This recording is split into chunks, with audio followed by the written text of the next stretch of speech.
Hi everyone, I'm Chef Raveena and today we're going to learn how to make chocolate chip vegan and gluten-free tahini cookies. So the first thing we're going to do is set our flax egg.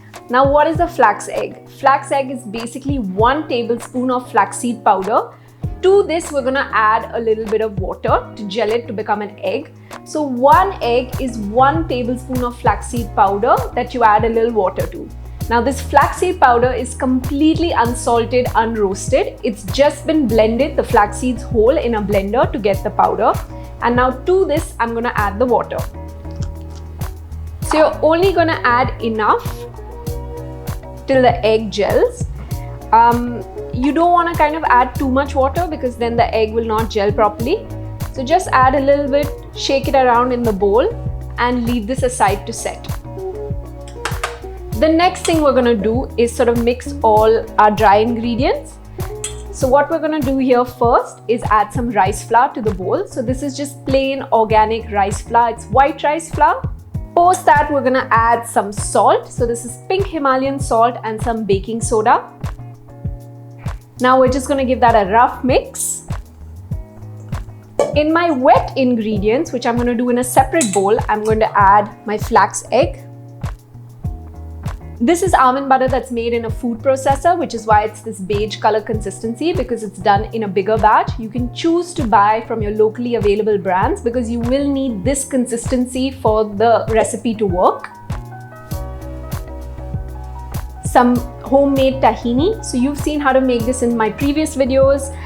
This tahini here is slightly more brown because we've roasted the sesame seeds a little longer for that deeper flavor. But even if you roast it as per the temperature mentioned in my previous video, it'll work fine. Now I'm gonna add some coconut sugar.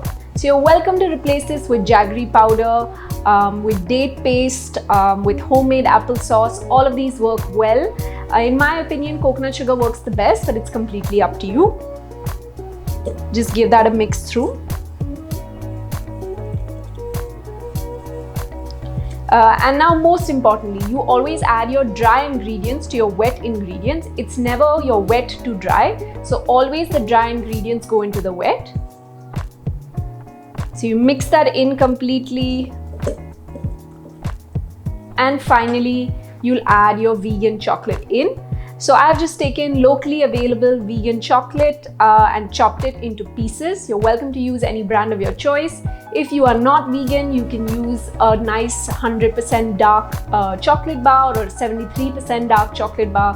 By all means, just chop it up and it's the most effective way to add choco chips. And now I'm just gonna go ahead and fold that all in. So my batter is completely ready with my chocolate chips being folded in last. And what am I looking for in my cookie batter? So if I pick it up with my spatula, it should fall down like a clump. Always with cookie batters, it needs to be thicker, it needs to be well hydrated, but it must be able to fall down like one big clump. So this is looking good to go. All my rice flour, my salt, everything has been mixed in well. And now I'm going to go ahead and spoon this out on a parchment paper. So you need to make sure that your batter reaches this consistency and only then is it ready to go in the oven. So what you're going to do is make sure once your batter is ready and at this consistency, use an ice cream or a cookie scooper and take 1 scoop and put it out on your parchment paper on the baking tray. You're then going to use your fingers to press the cookie firmly down so that when it's baking, they come in equal shapes. So you want to do this either with the back of a spoon, or I prefer using the back of my finger because I feel it works the best. But please, by all means, just remember to make them even size so that the baking is even. So now that my cookies are ready, I'm going to go ahead and put them in the oven. I've done a small batch today. If you double my recipe, you'll get 6 cookies out of this mix. You can also choose to do smaller size cookies, not as big as the ones I've done here. It's completely up to you. So what I'm going to do now is put this in the oven on 175°C for about 14 to 16 minutes. So you're going to check your respective ovens and see it at the 14-minute mark where your cookie is. If it feels firm on top, it's a good place to remove it. But you need to make sure that your oven is at least heating for 10 minutes prior to putting this cookie in.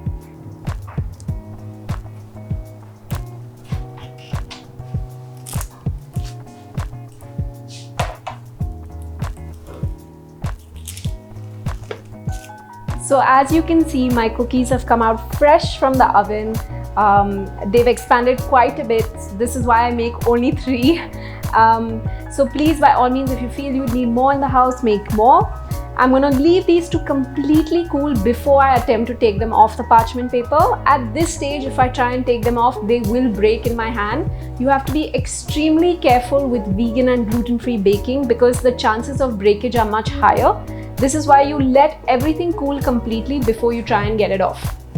And a good way to check if your cookie is ready is by gently touching it from the top. It should feel nice and firm. This is when you know it's a good place to take out of the oven, and the edges have cooked really well. So this is when you know that it's ready to come out of the oven.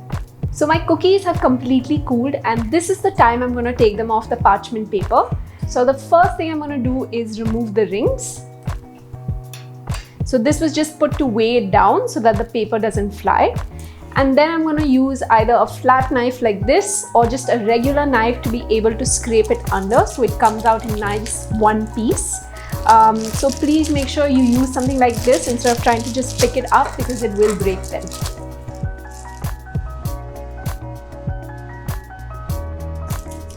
So these cookies are looking good to go and ready to eat.